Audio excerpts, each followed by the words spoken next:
Bonjour et bienvenue dans cette nouvelle vidéo. À l'arrivée des JO de Paris de 2024, je voulais faire quelques vidéos sur les plus grands espoirs qu'on verra aux Jeux Olympiques. Et en farfouillant un petit peu, je me suis fortement intéressée à l'histoire de Simone Biles, le plus grand espoir de gymnastique, qui fait beaucoup parler d'elle en ce moment et vous allez voir qu'il y a vraiment de quoi. Simone est aujourd'hui une icône de la gymnastique moderne et est une véritable figure de détermination, de force, de courage et de talent. À travers son parcours, nous allons voir que ça n'a pas toujours été des plus faciles pour elle, même loin de là, et ses traumatismes et démons du passé l'ont parfois empêché d'avancer. Avant de commencer, n'hésite surtout pas à t'abonner, surtout si c'est pas la première fois que tu te retrouves sur une de mes vidéos et que tu les apprécies.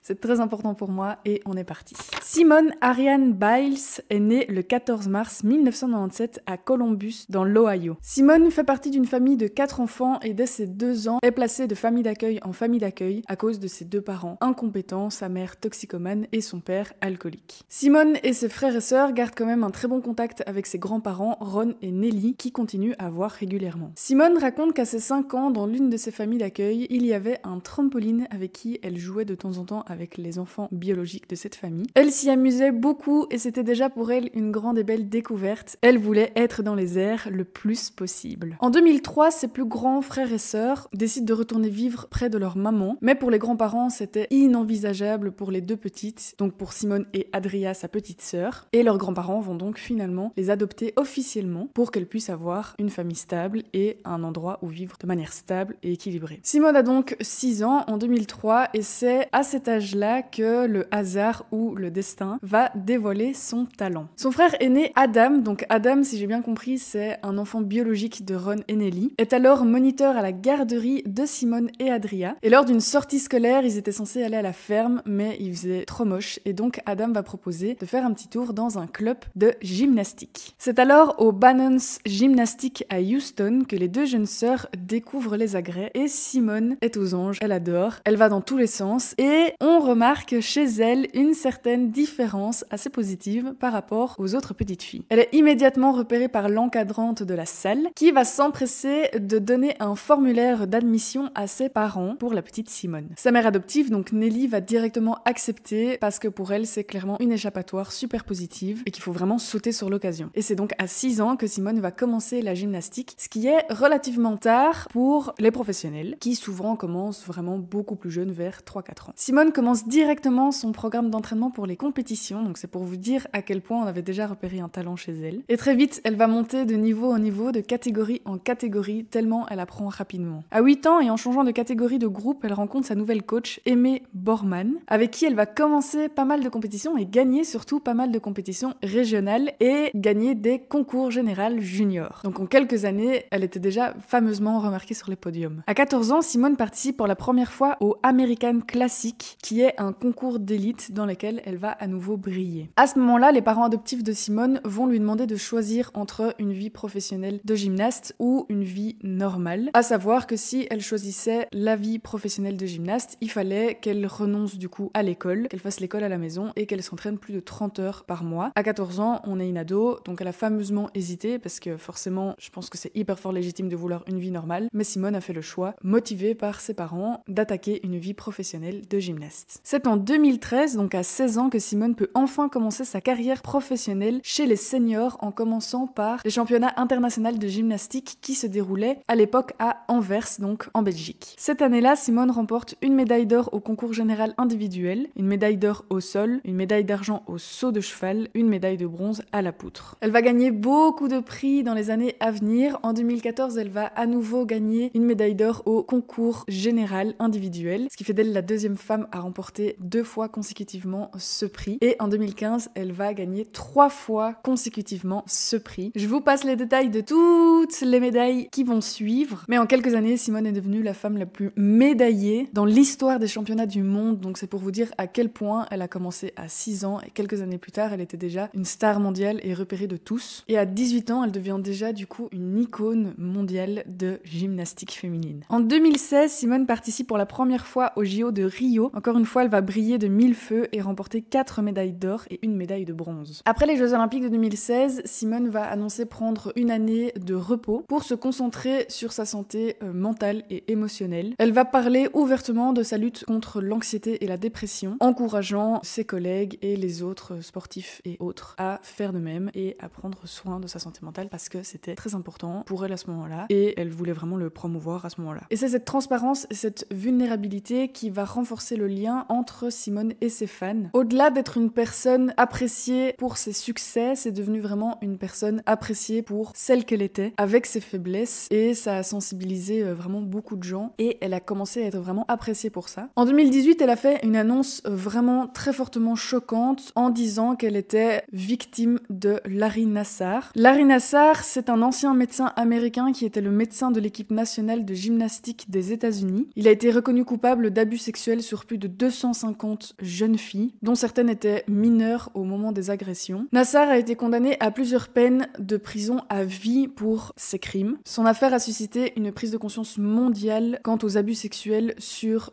les athlètes dans le monde du sport et a entraîné des réformes dans la manière dont les organismes sportifs traitent les allégations d'abus, car effectivement à l'époque il a fallu 18 mois entre la première plainte et l'arrestation de Nassar, ce qui est véritablement un scandale. Simone a gardé donc ce lourd secret pendant très longtemps et sa santé mentale l'a rattrapé et l'a finalement empêché d'avancer, tellement c'était beaucoup trop lourd à porter, ce que je peux tellement comprendre. Elle a finalement trouvé la force de témoigner et est vraiment devenue la voix portante pour toutes les victimes de Henri Nassar. Le 15 septembre 2021, elle a témoigné devant le Congrès des États-Unis lors d'une commission d'enquête sur le manquement du FBI dans la conduite de l'enquête. En pleurs, elle a déclaré « On nous a laissé tomber et on nous doit des explications. J'en rends responsable Larry Nassar et j'en rends responsable le système entier qui a permis de perpétrer ces abus. Je suis ici parce que je ne veux pas que d'autres vivent l'horreur que moi et des centaines d'autres avons enduré. Nous souffrons et continuons à souffrir parce que personne n'a fait ce qu'il fallait pour nous protéger. Si vous permettez à un prédateur de nuire à des enfants, les conséquences seront graves. » How much is a little girl worth?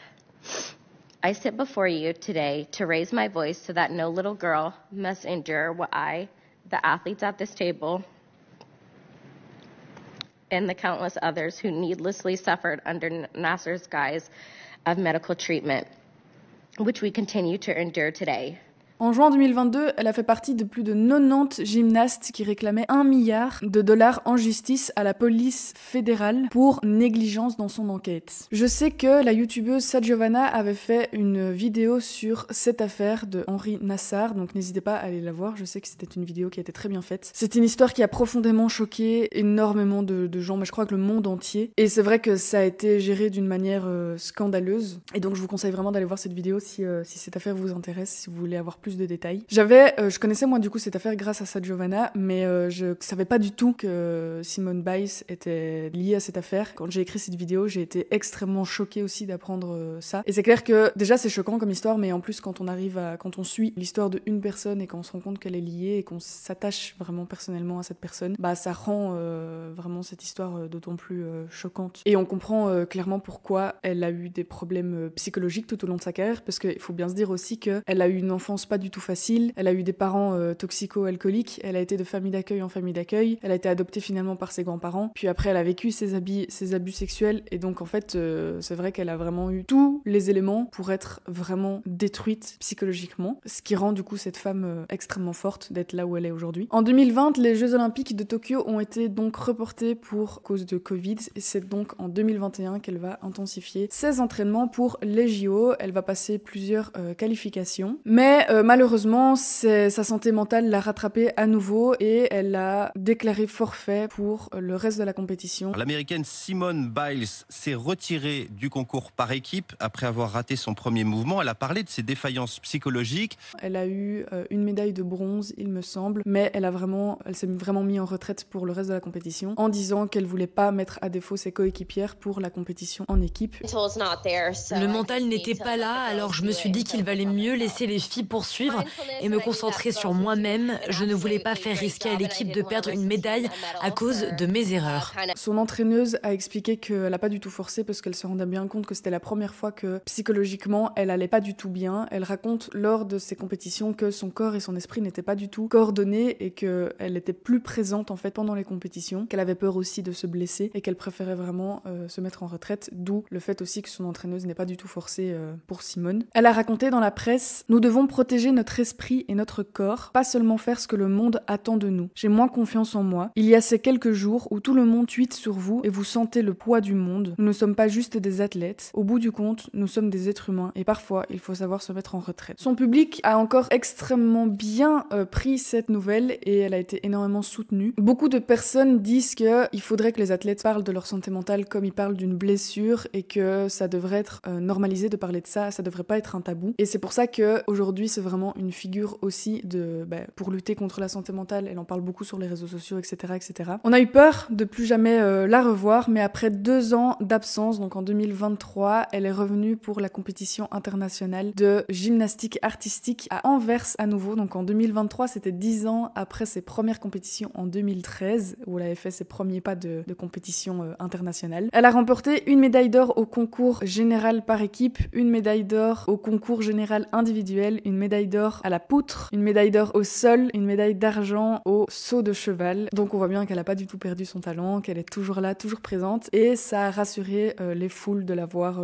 à ce moment-là en forme. C'est donc rassuré aussi que on peut s'attendre à la voir pour les JO 2024. Elle l'a d'ailleurs confirmé en septembre passé lors d'une interview sur une chaîne américaine NBC. Donc encore une fois, nous sommes tous rassurés, elle fera bien partie des JO 2024. Maintenant, à voir comment elle va vivre les JO, comment elle va vivre son stress, comment sa santé mentale va finalement. Mais c'est clair qu'il y a eu le procès du coup de Henri Nassar, qu'elle en parle beaucoup sur les réseaux sociaux, elle est suivie psychologiquement depuis très longtemps maintenant, et donc je pense que malgré tout ça, elle a quand même mis toutes les chances de son côté pour y arriver et pour revenir en force et pour terminer ses JO cette fois-ci. Donc voilà un petit peu pour sa petite histoire. Je connaissais pas du tout, j'avais entendu parler de Simone Biles parce qu'on entend parler d'elle vraiment beaucoup ces temps-ci, mais j'avais pas du tout entendu parler de sa vie perso, en tout cas de ce procès avec Henri Nassar. Encore une fois, je trouve que c'est une personne absolument inspirante, incroyable, talentueuse. C'est une femme qui représente, je trouve, bien les femmes, dans le sens où moi je suis fière de présenter des femmes comme ça parce que